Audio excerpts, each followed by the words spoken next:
comment on the recent the recent wave of sanctions, going deeper into the economic sphere, maybe fuels, gasoline and so on. I don't know about those yet. We have to see the facts. But so far, the sanctions have not been affected in the sense that they have helped protest.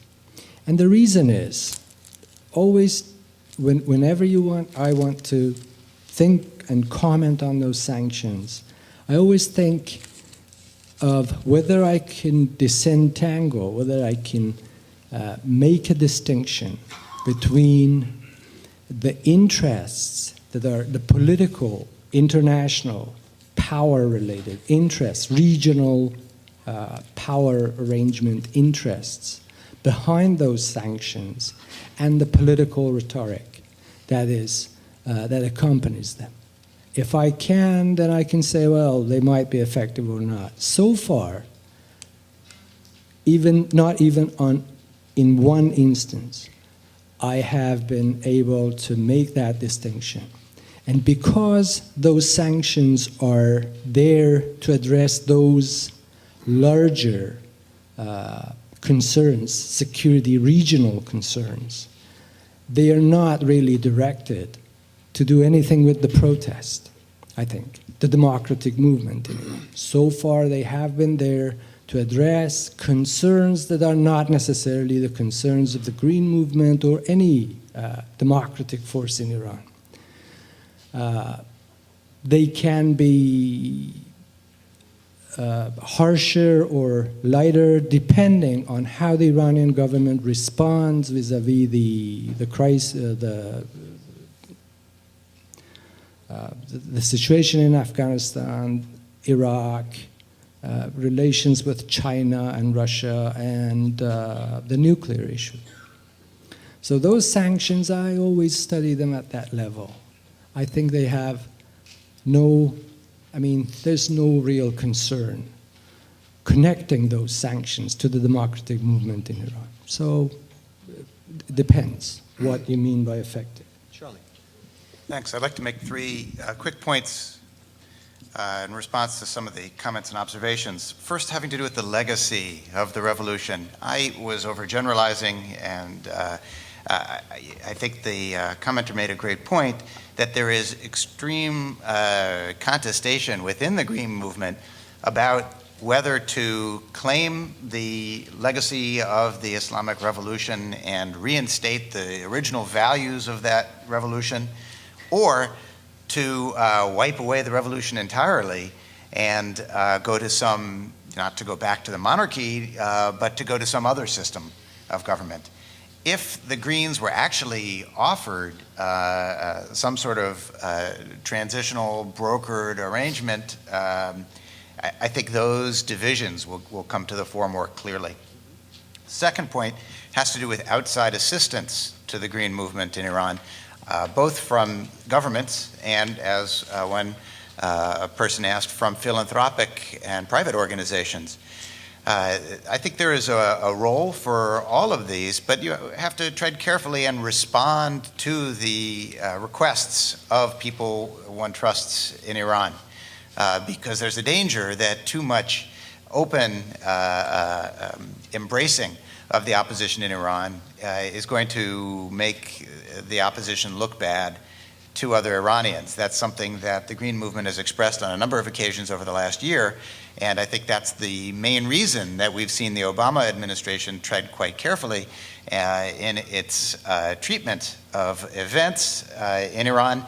I think it's in direct response to the requests of the opposition movement in Iran, and not because they want to see the current tyrannical regime remain in power, as one person mentioned.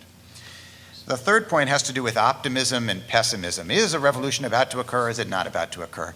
We've been on a roller coaster, basically, since last June, and it's I have to say, funny to me to watch people rush to one side of the boat or the other side of the boat, depending on what happens on any given day or week. So, revolution is around the corner in mid-June, and then in September, oh, well, they will never succeed. This is an entrenched regime. And then with Ashura, revolution, you see, this has not been put down, it's going to happen. And then now, today, it's, we can never sandpaper this regime to death. It's really going to be around forever. I don't think we can say. I mean, I think these things are unpredictable. And that's my position in my book on the unthinkable revolution in Iran about the 78-79 revolution, is you literally don't know from week to week and month to month what people are going to be doing. And people are constantly on the streets and in their homes and in daily life asking other people, what do you think is going to happen, to try to get a read on whether everybody's going to go out into the streets or go on strike or do something. And that informs their own decision about what to do. So I think it's inherently unpredictable, and that we can be optimistic or pessimistic all we want, but what really matters is whether Iranians or people in any given situation where there's a live movement going on are optimistic and pessimistic, and that we should be tracking their optimism and pessimism rather than projecting our own. Thanks. Yeah, I mean, before Danny's already, I just want to get the last interventions in, then you can all have a last word. So there's 3 people over there. If you just go in, so please. Thank you. I have a couple of comments, and I want to actually turn it to a question to the speakers. I think it was the first week after the election, and when the people came to the streets protesting the outcome of the elections, Mr. Abbas Abdi, he wrote an excellent article in his website. And I'm not quoting exactly, but what it was basically outlining in that article. He was saying that there are 3 obstacles to a major, he was saying, setarant, there are really 3 obstacles to a major development and change in Iran. One was the incompetency of the reformists. 2 was the obstacle is those who have the control over the oil revenue and the oil industry. 3 is the foreign policy and the regional policy of the regime. He says, I don't have any hope right now for any change on those 2, the last 2 obstacles. But the first obstacle, thank God, with this movement, okay, the incompetency of the reformists has gone away. Okay, now keep that on the side. Going back to the reformist era of Mr. Khatami, okay, Mr. Saeed Hajjarian, one of the theoreticians of the reformists, he had a suggestion, a policy of mumashat dar bala, fashar az payin, negotiations on the top, pressure from the bottom. At that time, maybe those suggestions, those theories were not applicable. But now, since the incompetency of the reformists, with the presence of the people in the streets, is a great factor, maybe that theory of Mr. Hajjarian is becoming more valid. I mean, I disagree with Danny Postal. I mean, we cannot rattle this cage. Okay, already they are resisting even the radicalization of the political slogans. Needless to say that you want to undermining the whole economic infrastructure that a lot of people have major interests, in the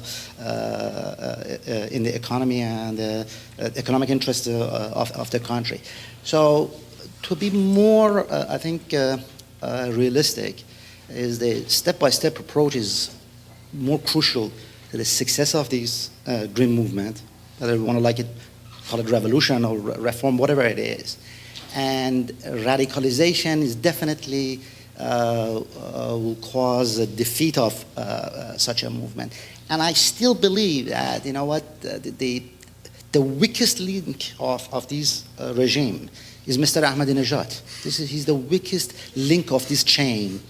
And for some reason, he very, very,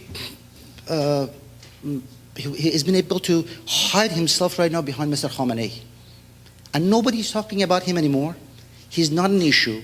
The slogans on toward Marg bar Diktator, Marg bar Khamenei, and I think those elders in Iran, such as Mohandas Sawabi, I mean, in a way they are right. I mean, let's take step-by-step approach, and the concentration should be right now on this government, Mr. Ahmadinejad himself, and we have to somehow avoid and resist they call it the Jamkarani fascism or fascism Jamkarani, as some people